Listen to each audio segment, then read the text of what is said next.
Hello and welcome back to Matthew's Wine Lab. Today we're doing another blind tasting, this time of 3 Sauvignon Blancs from 3 different regions.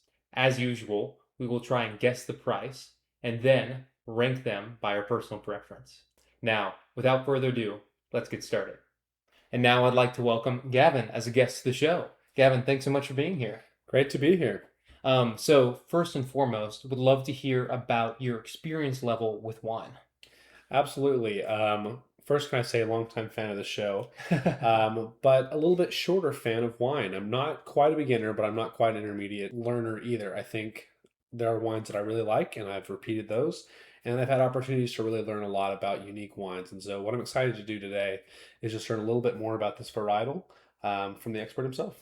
Well, thank you. I will say I'm a little bit more unfamiliar with white wines. I tend to drink a lot more red wines, but I'm excited to try these 3 different Sauvignon Blancs that we have here today.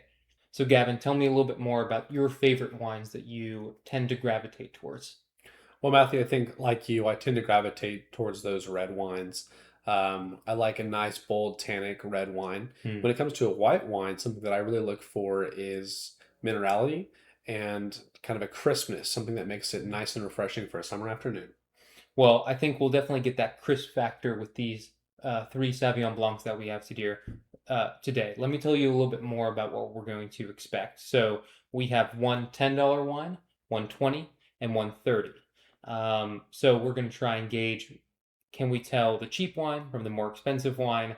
But then also we have 3 different regions to kind of spice it up a little bit. So we have one from New Zealand, one from France, and one from California. So personally, I'm a little bit interested to see if we can clue in on those region-specific traits that we're going to be experiencing.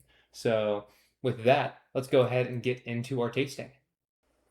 All right, now we've got wine A in front of us, but in addition to the wine, we have a little bit of a pairing that we're going to experience as well alongside it. So with this one, we have a little bit of ricotta cheese with olive oil and honey. So a little bit of sweet, savory, and then we have some rosemary crackers with it. So shall we go ahead and take a look at our first wine? Let's go for it. Hmm. I'm seeing this is definitely on the paler side of things. I think that this is closer to clear. It's got a little bit of yellow to it, but not a whole lot in terms of color. What are you seeing? I agree, especially when you hold it up to the light, you can just see how light it is. Mm-hmm. I compared it to my skin tone. Summer's halfway through. It's pale. Yeah. Yeah, quite pale on this one. Not a whole lot of legs either that I'm seeing as we just kind of swirl it around the glass. Definitely not leaving a whole lot of residue there. Not at all. Okay, shall we give it a little sniff? We shall. I'm getting tropical notes immediately. What are you kind of smelling? Yeah, you can almost smell the acidity in a way, but the tropical notes I feel like come through. Yeah, I'm getting a little bit of like tangerine, maybe on the nose. Definitely a little bit of floral, but more on that fruit that I'm experiencing there. So kind of a little bit of tangerine, maybe a little bit of pineapple in there, but we'll see kind of as we go in for a taste. Anything else that you're kind of experiencing on the nose? No, I think it's remarkably clean. I think there's no funk or anything to it that you might see in other white wines. Yeah, So I think it makes a lot of sense. yeah. All right, let's go in for a little bit of taste. Definitely tropical. Definitely very tropical. That is very unique from what I've had. I'm getting a lot of grapefruit, I think that is. Um, very, very sweet, but a little bit of sour too. Definitely on the crisper side, so I think we're getting what we were hoping to get. Not a whole lot of minerals for sure. No, I think you're right on the crispness. When you let it leave the mouth, it definitely leaves that kind of pucker feeling. Hmm. Yeah, definitely tangerine, grapefruit kind of on the nose, and same on the palate as well. Yeah, definitely a very interesting wine. I'm enjoying this one. What about you? I like it a lot. I think we definitely got the summertime. I'm interested in seeing how it pairs with the food. Yeah, I just forgot honestly that they were in front of us. So let's do a little sampling.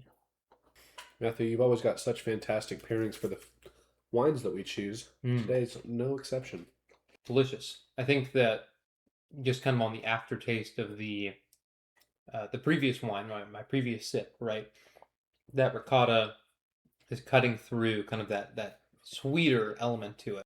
I think overall this is a good pairing. What are your thoughts on this pairing? I think ricotta is always nice and fresh. I think the honey that you added definitely gave it a note that can tie into this wine without feeling like you're doubling down on something. And the rosemary crackers help to bring out an extra bit of smell and taste that I Mm-hmm. think pairs really well with how fruity the wine is. 100% agree. The complete package, if you will. So let's talk about price range. On your initial thoughts, where do you think you're going to put it on price? It's hard to say. I think it's a unique wine, and so if it tasted like every other thing on the shelf, then maybe I'd be able to guess a little bit better. I think I'm gonna go with this being the $20 bottle. Mm-hmm. I think we might see something a little bit more standard later, and then we might see something a little bit richer after that. I'm also going to say that this was the $20 wine just to start off. We can always change our answers as we go along, but this, I didn't get any sort of alcohol flavor. This was very smooth, very pleasant, Mm, easy to drink on the palate. So, I'm going to go with $20 for now, and then we'll kind of see from where we go from there. perfect. I think we're agreed on the $20 for now, but on the region, what are you thinking? I don't know. I think for such a fruity wine, as far as reputations go, I think California might be a hit here, but it's such a wide world that I'm curious to see if maybe I've mischaracterized things. I think I'm gonna go with New Zealand as the for the first one here, kind of south of the equator. I'm thinking kind of warm summers, and being able to kind of experience that. So I'm gonna go with New Zealand on this one, but could be wrong. I think it's drinkable in either location, Matthew. So both of us had $20. California for Gavin, New Zealand for me. Well, Gavin, we have wine B in front of us now. Like in the last wine tasting, when we started to taste some wines back to back in a blind tasting format, we were able to kind of put them in context against each other, right? So Mhm. we had a really good first taste with that tropical A, but now I'm excited for B. Yeah, I'm curious, especially if both of us were right about option A being in the $20 range. This is 10 or 30, so all good bottles, I assume, but definitely interesting to think about which end of the spectrum we might be sitting on if we were right before. We would assume they're all good bottles, but I didn't pick them, so I'm not going to take any sort of ownership on that. But yes, hopefully they'll be good. You know, there might be one that we really don't like too much. But yeah, with this wine, we have some caprese skewers, so a little bit of mozzarella, a little bit of tomato, some olive oil, and balsamic, and we still have our ricotta dip as well with our crackers. So, shall we go ahead and take a look at the wine? Absolutely. Another pale wine, maybe This, with a little bit more to it yeah, in this color. is definitely pale again. I would agree with you. I think this is a little bit more yellow, but still very pale. I would say pale yellow, pale straw, perhaps. Regardless, very translucent. You can see through it very well. Shall we give it a smell? Yeah, I can almost smell it from a distance. Ooh, definitely markedly different than the last one. This definitely smells more like a common Sauvignon Blanc to me. Hmm. It's missing some of those tropical flavors that we felt in the first one, but in return, I feel like there's a little bit more breathing room for the classics. Hmm. Yeah, Gavin, as you were saying, definitely markedly different than the last one. Much more like a Sauvignon Blanc that I'm used to smelling. I am picking up on a number of different scents. They're kind of mingling together in my nose. Hmm. I would definitely say a little bit of maybe pear or say green apple, um, but definitely as well some like undercurrents of herbs, maybe a little bit of fresh cut grass, a little bit in there too. But yeah, they're kind of mingling together for me. It's not as strong as the last scent. Yeah, as we swirl it, it opens up a little bit more, and I can Hmm. start to get more of those, especially the things that smell a little bit greener. or more like you said, the tree fruits. Hmm. I was getting apple, but now that you say pear, especially kind of the skin of a pear, Yeah. I'm starting to get that bite. Shall we go in for a taste? It's about time. Absolutely. Cheers. This is our second wine of the evening. Hmm. Maybe it's more of a mouthfeel thing that I'm getting. Is it's more syrupy. What's the word for that? Is it like I think it's buttery maybe? Yeah, there's definitely a buttery element to this. I would say that definitely getting a lot of citrus kind of Hmm. forward. Maybe some lemons, maybe a little bit of lemon lime, but I am getting a little bit that sourness as well from the tree fruit that we were kind of smelling. I definitely would say green apple, pear, but yeah, I would say citrus first and foremost, a little bit of lemon, a little bit of lime. Yeah, I think the finish is what's interesting for me. The first one was very light and drinkable. As soon as you had one sip, you kind of wanted another just for the flavor. But Hmm. this, you get something that kind of lingers, and so I think it'll be really interesting to pair with. Absolutely. Shall we give it a little try and pair it then? Let's do it. The acidity is very nice. It plays off the tomatoes pretty well, and then the richness of the mozzarella just kind of comes through. Overall, I definitely think it lingers a little bit more in the palate. I would definitely agree. I think part of it's that texture, and then part of it's just the finish and the flavors. Hmm. Um, it's nice that you've got time to enjoy what we're feeling behind the scenes for this wine for sure. Yeah. What are you thinking on price compared to the last one? I think it's hard to say. I think when I was talking about the $20 bottle versus the 10 or the 30, I was thinking something that felt more like a classic Sauvignon Blanc had to be in either of those. It's hard. I think it's a really great example of the wine. And so either it is basic or it is a great example of craft. And that's something that I think Okay. comes with time and expertise. And it's something I don't have yet. Yeah, I mean, I think it's very fair. It's hard to say at this point. We still have another wine to go, and then we'll try them all one more time. I'm second guessing my $20 pick a little bit. I am too. One of the things that I tend to clue in on for the wine is how it lingers in the palate. I've already talked about that, won't exhaust it, but that is a trademark of more expensive wines, right? You Hmm. you tend to look for those things. It's more elegant, more elevated to have that finish. I do think the bouquet wasn't as clear as the last one, but this one I would say more complex. We got different flavors as opposed to the last one, so we may rethink our answers a little bit after the last one. All right, let's show our answers. I think it's $10 from France. Mm. And I went for $10 from California. All right, let's move on to our third bottle. All right, Gavin, we've reached our third and final wine of the evening, and I personally am excited to put this one in context with the other ones, right? Exactly. I think that this one here, based on both of our projections, this is the $30 bottle of wine. We'll see what we think after we taste it. But shall Yeah, we take a look at appearance? I'd love to.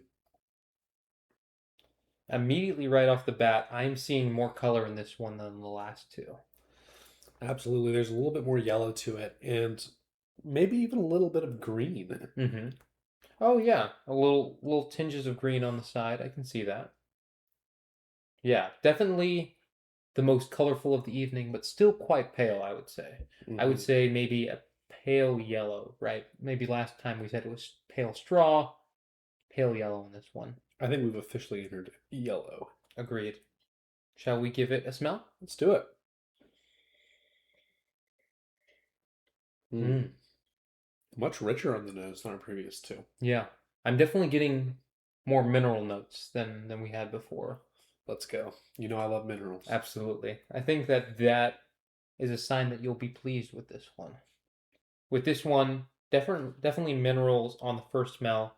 I think we should give it a swirl, see what other flavors or aromas that are unlocked here. I'm definitely getting some of those kind of white flesh fruit smells, but a little bit less of the bite that we had in the last one that made me say pear or pear Hmm. skin. Yeah, Um, definitely minerals on the nose. I would say almost kind of like a briny smell as well, almost kind of like a Interesting, yeah. sea smell. Yeah, and to go back to the legs, I'm not seeing a ton Yeah, of viscosity in this either. yeah. I see some residue right on maybe the top of the wine glass, but again, maybe characteristic of Sauvignon Blancs. Absolutely. I'm noticing lots of fingerprints on my glass just from picking it up and putting it down. I've heard that that is a characteristic of some wines, but you Just know, the ones that I have. yes. Let's give it a taste. Let's do Cheers. it. That's also quite nice. Yeah. I would say maybe not as crisp as some of the other ones. I'm not getting as much citrus, maybe a little bit, but for me, predominantly minerals is what I'm getting. Maybe some stone, maybe a little bit of, say, flint or something like that. Yeah, I can see that. Yeah. What about you? I'm definitely not getting the tropical kind of juicy fruit gum pineapple that we were feeling in the first one. Mm-hmm. And I'm definitely not getting quite as much of the fruits. I'm still getting plenty of aroma and body. It's just hard to nail down exactly what it is. Yeah. Agreed. I would say it's more of a floral than it is like a fruit smell. I can see that. Maybe I just ran out of fruits, and so I went, gotta be flower. I'm impressed by the variety of tastes that we've had. All three of these are pretty remarkably different. This one maybe tastes the most of alcohol out of the three, but I wouldn't say that it tastes like a traditional high, Mm-hmm. ABV wine. Right. I do think that it lingers less than our second one. Mm-hmm. Maybe a little bit more than our first wine. Mm-hmm. Shall we try our pairing? Let's do it. So we have some shrimp cocktail with a sweet chili sauce. So instead of the traditional kind of cocktail sauce, going for a little bit of sweet, a little bit of sour, should pair nicely with the minerals that we're getting from this wine. I think the spicy chili sauce, the sweet and spicy chili sauce, was a fantastic pairing with the shrimp. White wine, especially Sauvignon Blanc, classic pairing for seafood. And I can see this one here with the minerals being quite nice with that. Yeah, I think between the minerals and just kind of the body that this wine has, between the mildness of the shrimp and kind of the kick and sweetness of the sauce, Yeah. you've got something that would feel right at home on the coast. So now that we have our board in front of us, we've taken a look specifically at what we've done before. We're going to try these wines again one more time, but at the moment, I am locked in to this being the $30 wine, and from this wine being from France.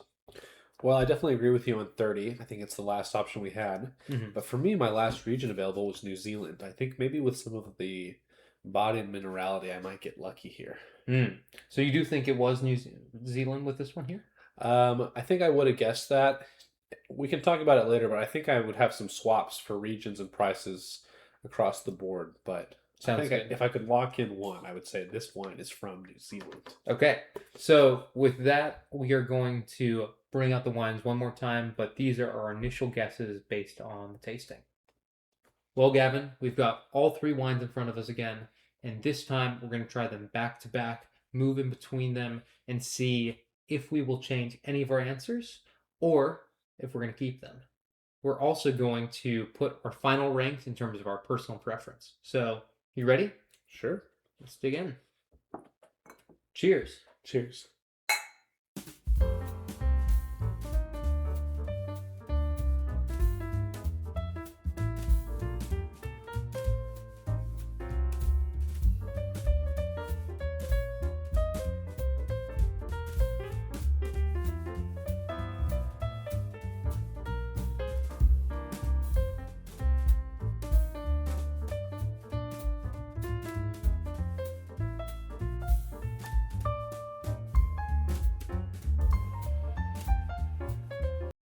All right.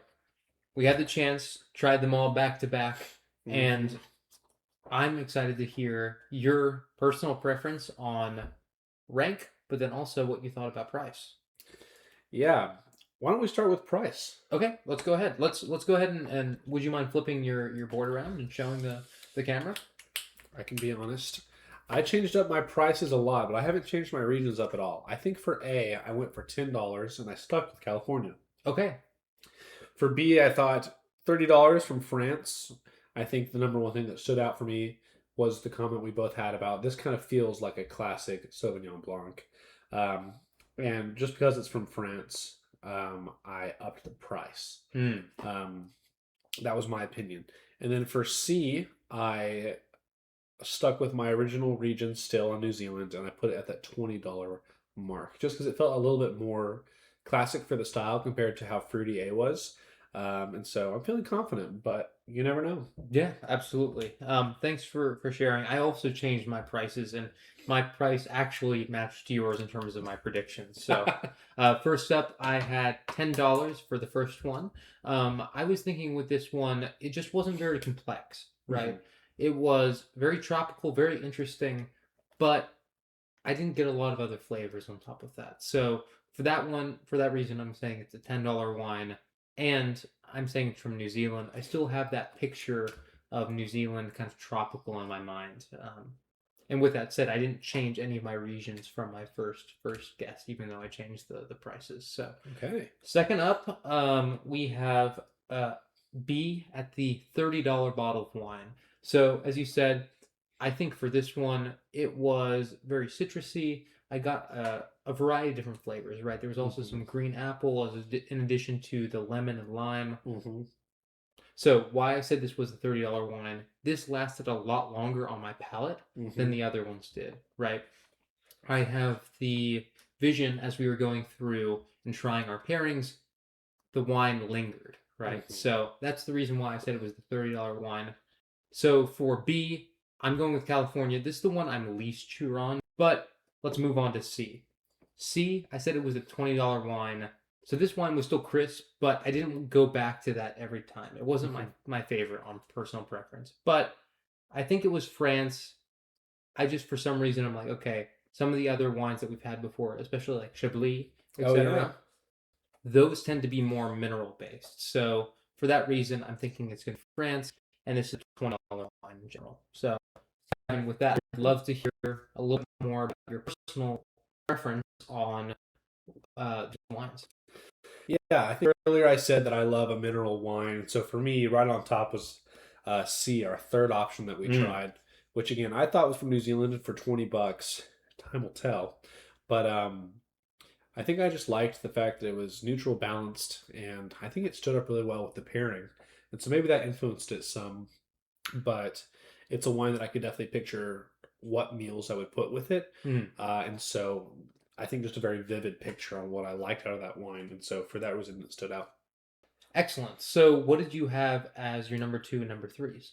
Sure. For two, I put B, which was, in my opinion, I thought France for $30, just because it felt classic. And then my last position was A. A was really nice and unique, and I can picture a lot of situations where I would drink it and where it would be a crowd pleaser for those who do and don't like wine. But for me and what I was looking for, I think third place.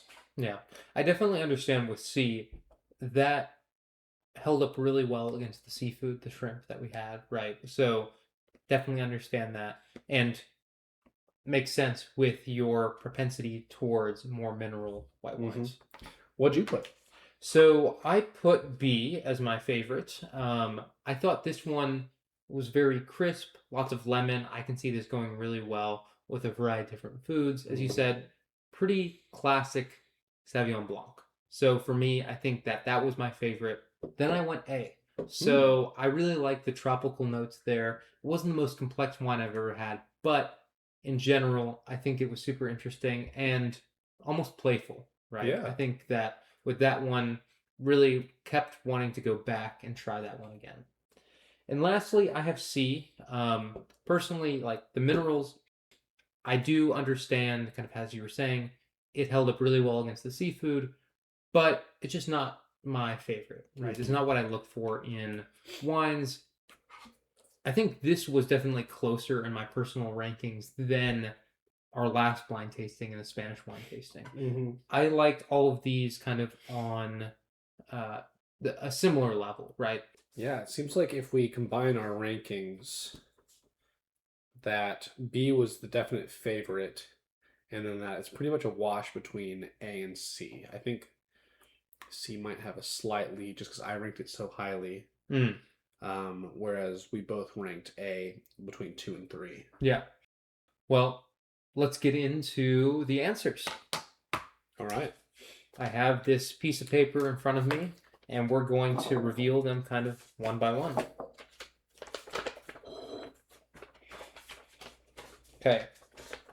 Let's start with wine A. Wine A was the $10 wine, which we both said there. Mm-hmm. Pull it out. From? It is from New Oh, Zealand. We've had this wine before. So this wine, I have not had the.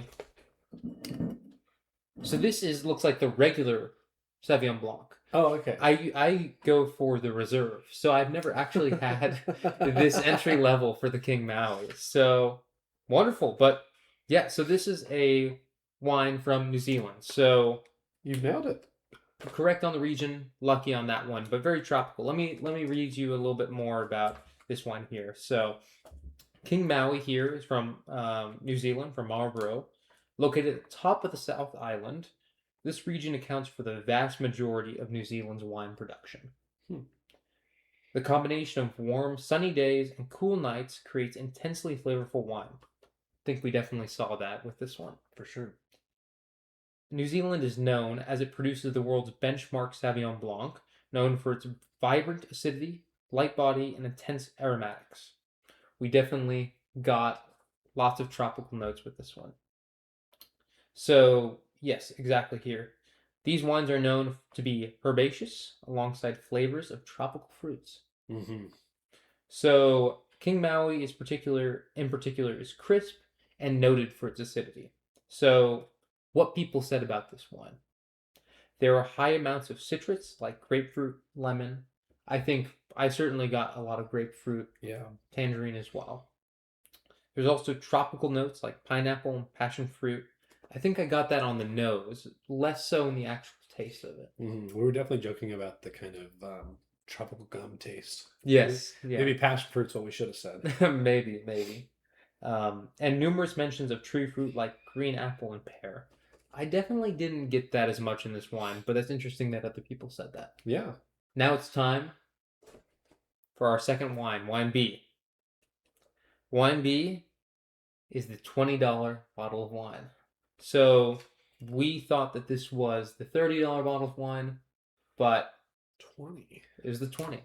So we were wrong on that one, but that's all right. Want to guess the region? I'm hoping we were right. Were we? I was correct. Ah. Lucky guess, but it is from California, from Sonoma County. All right. Let's pull it out. This one is called Amici, the Sauvignon Blanc from Sonoma County. So, Sonoma County in California has a cool coastal fog in the morning and warm afternoon sun. Sounds like typical California. Yeah. This region's Sauvignon Blanc is known for vibrant citrus plus delicate floral and grass aromatics. We definitely got some of those green smells and tastes. Yeah, absolutely. I'm curious to give it one more sample here. It's a little perfumey in a kind of a floral way. Yeah, I agree. That's nice. It's Yeah. still very nice. My personal favorite. So, this particular wine has aromas of jasmine, orange flowers, kiwi, and fresh cut grass. I think maybe I got a little bit of the fresh cut grass, but over just in general, I think that very interesting aroma as a whole. Mm-hmm. On the palate, we had ripe lemon, passion fruit, and bright lime juice. So, yeah, I think that's mainly what I got of it as well. Very citrus forward, lots of lemon, a little bit of lime in there too. Definitely. Okay. So, our third wine, wine C, was from France and is the $30 bottle of wine. All right. Let's pull it out. So this one is Nicolas Gaudry, the Pouilly-Fume. So this wine here is grown in the upper Loire Valley, which is the most inland part of the region. So think, kind of the northern part of France, more inland, right? Mm-hmm. The Pouilly-Fume is a Loire Valley style made of 100% Sauvignon Blanc. Makes sense, part of this tasting. These wines have a signature gunflint or smoky minerality driven by the flint-rich soils of the region. We definitely tasted that. It was Yeah, something that I loved. absolutely. Lots of minerals. I think I mentioned flint as well, Mm-hmm. but in general, very interesting, very mineral forward. Makes sense. So, this wine is fairly balanced in these three categories. First up, we have tree fruit, we have green apple, pear, and apricot. We have citrus, lemon, and grapefruit. And then earthy tones like minerals, stone, and of course, flint. So, as a whole, we definitely tasted three very different wines here. But, Mm-hmm. Gavin, what are some of your reactions from the tasting notes and what we gathered here? Well, I think two things stand out. I think broadly we got a lot of the right tastes. We just weren't sure where they're from. I think one interesting thing that I know, just as I learned from you, Matthew, in the various ways that we interact around wine, is the value of trying bottles and being intentional about it. We only made 6 guesses here today, but you were pretty accurate for someone who doesn't drink a lot of Sauvignon Blanc. Whereas I've probably drinking more white wine as just kind of a factor of what people in the room like, and yet I wasn't able to nail down some of the same things about region or price. And so, just really cool to see the value of trying things, being intentional about them, and taking what everyone can kind of taste once they've got the right vocabulary and knowing what to connect it to. Absolutely. I think in general, I'm glad that we ended up on the price. And then also, we talk about with tastings, right? You have to try wines together in order to be able to taste the variety of wines and also pick up on other things you otherwise wouldn't, right? Mm-hmm. So for me, these wines tasted completely different. And I'm so glad that we got the chance to try them. I it definitely, makes sense that France, a little bit more expensive there, right? At the Mm-hmm. $30. But I'm pleasantly surprised I kind of guessed correctly on the regions. And I learned a lot in terms of the actual flavors that these Sauvignon Blancs bring Mm-hmm. based on their different regions. So, excellent. Gavin, thank you so much for being here on Matthew's Wine Lab, and we look forward to having you again soon. Thank you. Cheers. Take care, everyone. Thanks so much for joining us, and we'll see you next time. You ever had the juicy fruit, the gum? Yeah, I would Kinda- choose to feel 5 gum. Which flavor of 5 gum would you pair with this wine? Probably like their mango. That was good.